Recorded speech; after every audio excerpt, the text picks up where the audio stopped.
Hi, I'm Alvaro Henrique. I've taken some vacations. Everyone needs some vacation.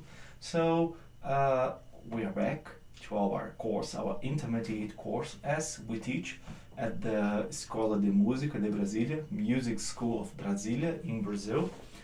And let's start by analyzing the harmony. It's very important when we play music from the 19th century, from the 18th century as well, but especially music from the 19th century to understand the harmony, because what goes on is mainly a fight between two chords, the tonic chord and the dominant chord, and everything else that happens in harmony, all other chords are either friends of the tonic, friends of the dominant, friends of the relief of and or friends of the stress, of the tension. Tonic is relief, dominant is tension. There's a subdominant as well, which is moderate tension. It's as if there is someone in town that wants also to get into the fight, but is not as strong as the main villain. So that's the moderate tension. We start at the tonic, A minor.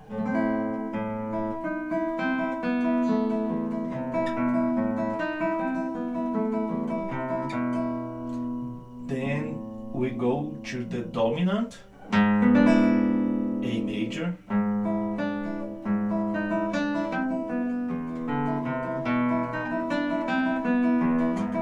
Back to the tonic.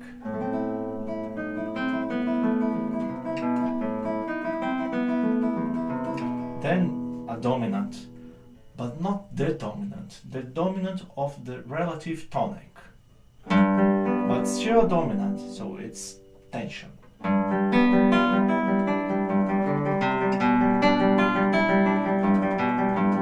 And then the relative tonic, the relief from the previous chord.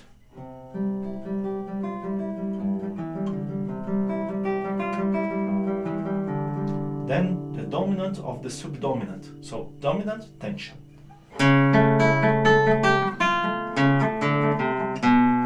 Then another dominant of the relative tonic, subdominant relative, so it's moderate tension, we are going less and less tense. Dominant now, up. Subdominant, relative. Dominant of the dominant. Then dominant. Let's go back some chords because you may have had doubt in one chord that we mentioned previously, but I wanted to keep the whole phrase together. That's why I just said the chords. But let's go back to this chord here. Some also had a doubt, well, but this is the A major. The tonic is A minor. And we know that sometimes we can end the music with major as a possible substitution. Wouldn't that be just the case, also a substitution? It would be the tonic, but then in a major form. It can happen in the middle of a piece, that as you described, a major chord to embellish the tonic and working as a tonic, as a relief, but that's not the case here. Why? Because we have a tritone, this very dissonant interval of 3 whole tones, and it's right here, the C sharp and the G.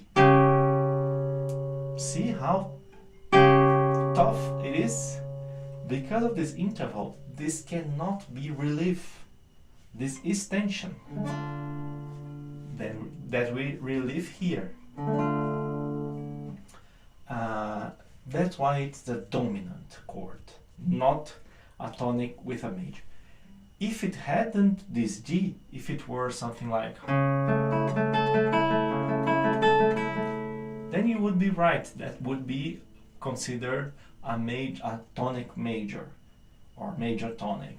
But since we have a dominant, a triton here, 3 whole tones, no way, it's a dominant, okay? So let's go back to this dominant. So we are here at the dominant. Then the next chord is also dominant. How come? It's the same note as the tonic, A, C, and E. Yeah, that's something typical from the music of this era. If you see that in all the periods, you may consider a tonic, but in the music from the 19th century, it will never be a tonic, because they have this cliche on the music from there that they want to embellish the dominant, adding either a 4th or a 6th or both. So if you see a chord that has the same notes as the tonic, but it's the 50th on the bass, and the following or the previous chord was the dominant, and it's 19th century music, then it's not a tonic. It's a dominant with 60th and 4th, because it works as just an embellishment of the dominant. It's still a chord of stress. So here is stress, still stress, still stress, but then we have an echo effect. The composer repeats exactly what he wrote before, which is you can play softer to make this echo, to mark that echo clear. So back, then you see more clearly this embellishment, dominant, dominant with 60th and 4th, dominant with 60th and 4th, and so also here dominant with 60th and 4th, dominant, then the tonic is here. Still tonical. Then we go to the relative subdominant. Subdominant relative. Still the subdominant relative. Then remember 50th on the bass, and then the next chord will be a dominant. So dominant 6th and 4th. Then he takes the 60th, only dominant with 4th. Dominant, dominant, then tonic, dominant,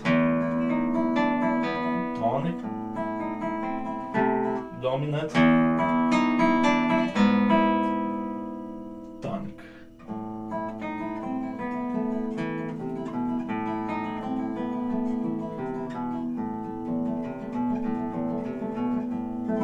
Tonic, okay? Nice. Now let's talk a little bit about technique. That piece is good for you to work, to play melody with the thumb on very different strings and make the thumb travel through all strings. It's great for that. It's also great to use the same movement that you use to open a door, to on this some door knobs shapes. It's the same movement you use. To some extent, of course, you don't go all the way every time. It's shorter. It's the same movement. Or you can also be using your elbow and playing mainly with the elbow to change bass and high notes. And if you use bass and treble with the elbow, it's even better if you play the treble always with the M. Nice.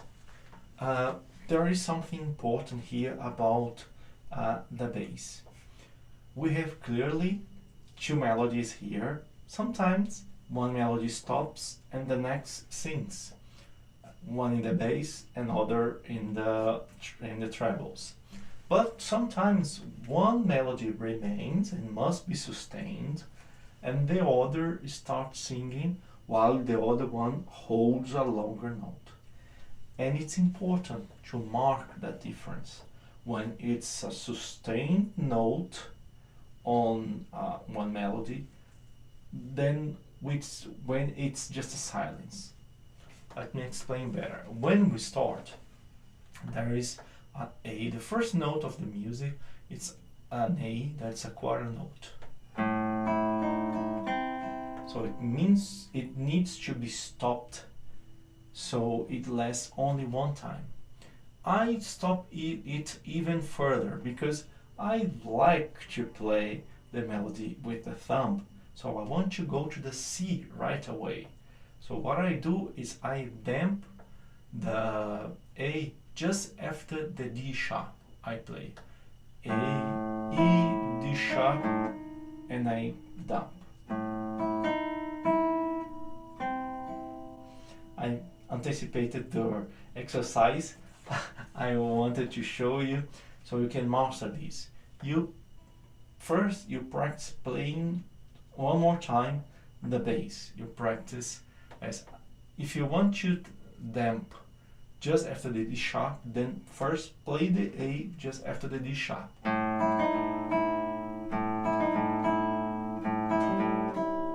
Then you just damp the second time. I know I make the staccato here, it can be arguable whether it is right or not.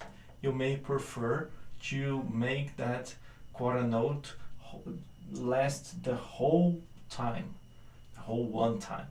You can do that, but then you have to damp after the C, and the C must be played with the I. I want to play that C with the thumb, so that's why I damp earlier, so I can have the thumb free just to play the note instead of needing to hold the thumb on the bass to damp it here. But if you are okay with playing the C with I and you mark it well, the melody, that's fine. Then you have to practice the other way. You play the A first together with the C.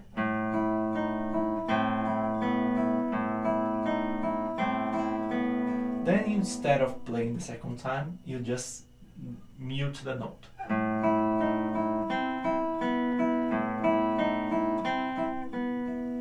Okay?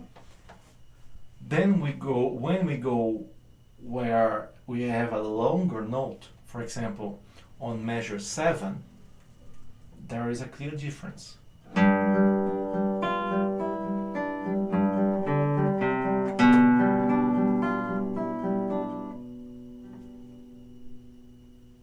I still have bass here.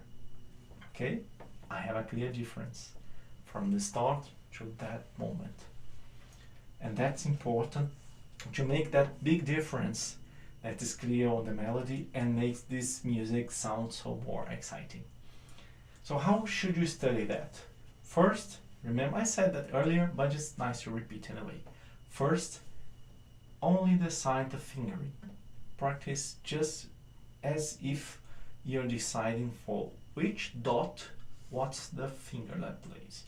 Don't matter about time, don't matter about style, don't matter about music, just where note and finger, note and finger. So A.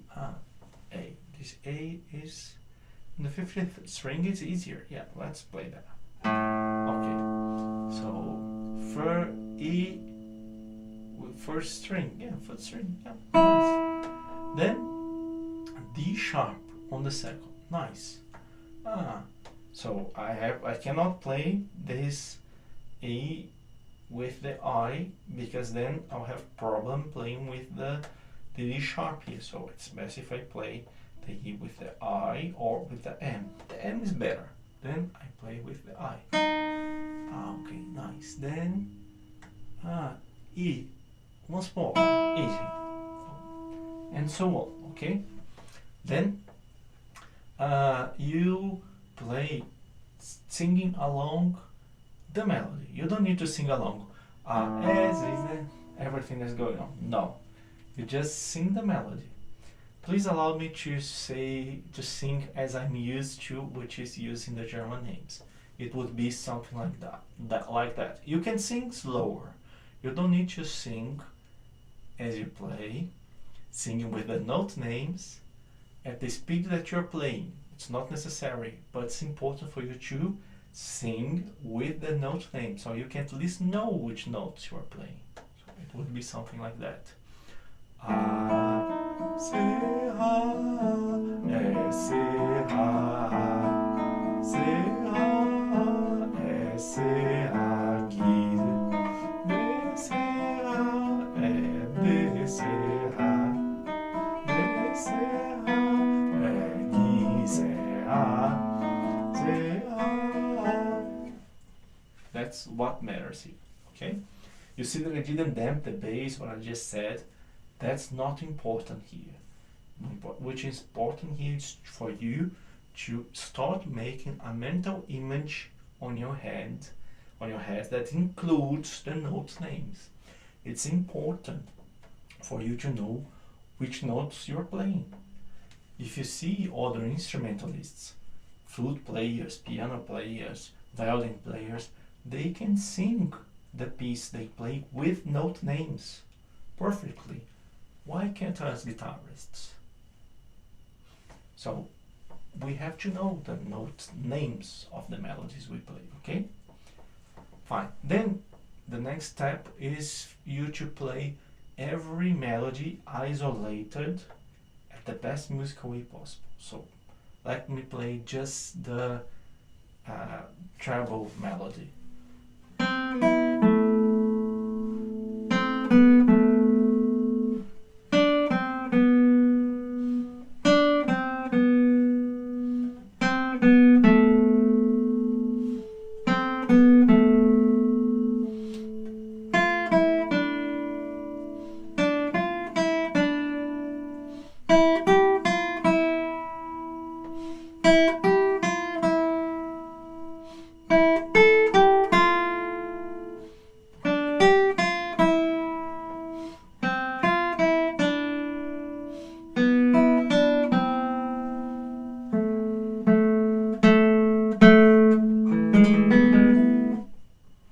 Then just the bass.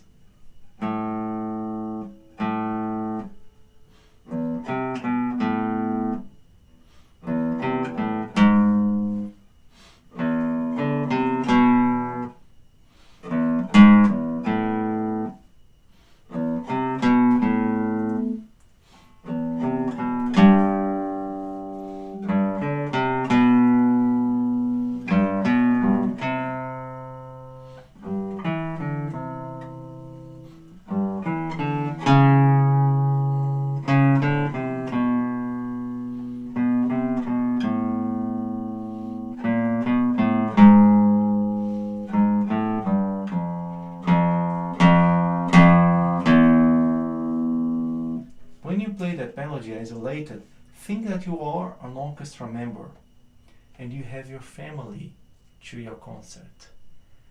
No matter which instrument you play, even you play the double bass, you want to show your melody how well you play the double bass, how your melodies are interesting, how much you are important on what you do, and do it the best way you can. No matter if it's not the most beautiful melody in the world, just like every orchestra member does. Okay? Fine. Beware. While you are studying the melody with note names, you must be aware of possible problems with reading, misreadings. So, for example, when we have that chord here,